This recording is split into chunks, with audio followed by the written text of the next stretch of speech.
Ben, we hear a lot about next generation titles, this big next generation buzzword.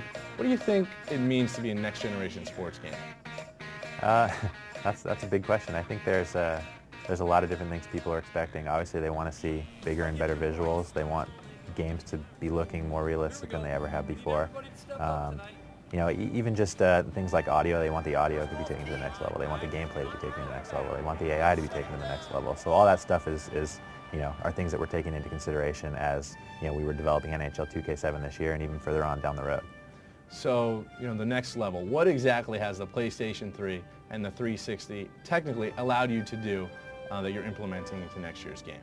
I think one of the biggest things that you'll see is we have a brand new skating engine this year, and it really is much more realistic. It has more of a feel like you're controlling a player who's out there on the ice. And with the power of these newer next generation systems, what we've been able to do is just add so many more animations and really harness the power of those systems so that you know, you'll see tons more transitions, tons more different directions that players can skate in, more stopping and starting, things like gliding. And you know, in the past on the older systems, we just didn't have the memory and the power to do something like that. So that, you know, altogether kind of creates a bigger and better package with smoother looking animations, more lifelike, more realism. And that's, you know, always something that we're looking and trying to push.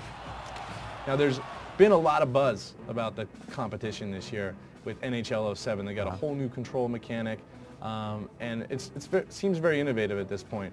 Innovation is something sports titles in the past are notorious for having a problem with. Right. Year in and year out, sometimes games are accused of getting just a kind of a minor roster update. What are you guys trying to push that's innovative this year with NHL 2K7? Yeah, I think the skating engine, like I mentioned before, is a big one, and we've talked about that a little bit, but something else that I think is definitely new and innovative, not just for hockey titles, but for sports titles, is a new direction we're taking with presentation and just playing the game, and that's something we're calling Cinemotion.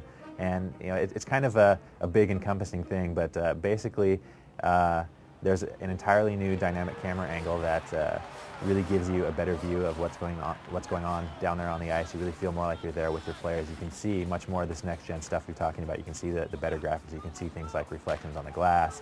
You can see, you know, ice spray kicking up and sticking to the ice. You can see it building up around the net. You'll see things like we added sweat this year, and it actually starts dripping down their faces as they get, you know, more into the period. Sweat. So yeah, and you can actually see it coming off their face, which looks really cool. And is it going to be dripping, kind of NBA 2K style? It will drip. You know, basically the further they get into a period, the more it starts coming down. So you might see some little spots and some little drifts, but then as you get further into the period, like there's some great shots like on the face-offs where you actually see it coming off dripping off the player's chin. So it's actually, yeah, it's a really nice next-gen touch, as we were talking about before. Now we played earlier today and had some fun with the icon passing and the pressure control, two of the new features this year I thought were pretty interesting. Tell me about this. Yeah, Pro Control with the icon passing was something we added last year, and that still kind of fits into our whole Pro Control suite of moves. But two of the new things that we've added this year, there's kind of one offensive and one defensive tool. On offense, we've got the drop pass, which is basically a way to quickly drop the puck off behind you, one of your trailing players. And you know, in the past, you could always just sort of pass it behind you,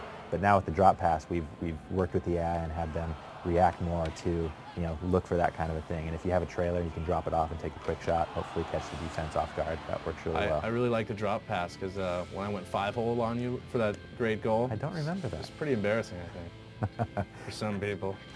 The other one, though, pressure control, is more of a defensive tool. And what you can do with that is you basically choose a player on the opposing team to target, and it'll have a little icon underneath him to let you know that he's your target.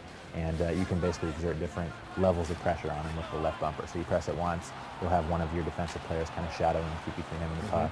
Press it a couple of times, you'll call on your guys over, maybe even just, you know, give him a push or even a check. And at that point, you may be running the risk of a penalty, but you know, it's basically up to you to decide how much pressure you want to exert. You just want to kind of shadow the guy, do you want to send a message and, you know, flatten him out and let him eat some ice, you can do that too. So it's all kind of up to you, and it's a cool way to, you know, control your players on the defensive end, but still have, you know, the player in your control doing what you want with him. So other than the outstanding alumni from Chico State in the NHL, who's the most dangerous player that you would want to exert this pressure control on? The 3 taps of the left bumper to take that guy out. Who's that most dangerous player, you think?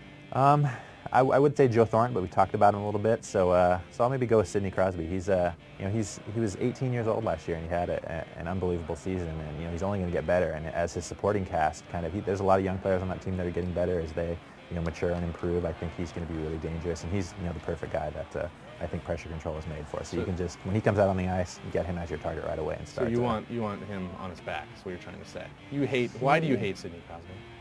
Only when he's on the other team. If I'm playing with him, he's great, and if he's playing the Sharks, not so great. Okay. Who's taking the cup this year? Well, I'm not saying this because Joe is our cover Who's athlete or taking the because cup? I'm a Sharks fan, Ben, but I think the Name a Sharks. team. The Sharks are the clear favorite for sure. San Jose. I'm not Sharks biased though. tank. I'm not. Ben, nice. Thank you very much for the time. We appreciate it. Looking forward to the game. When are we going to see this bad boy out in the stores? You will see Xbox, PlayStation 2, and of course Xbox 360 in September of this year, and then of course the PlayStation 3 will be out in the launch window later on this year. All right. You are officially off the Labatt Blue hot seat. Thanks for the time. Thanks for having me. All right.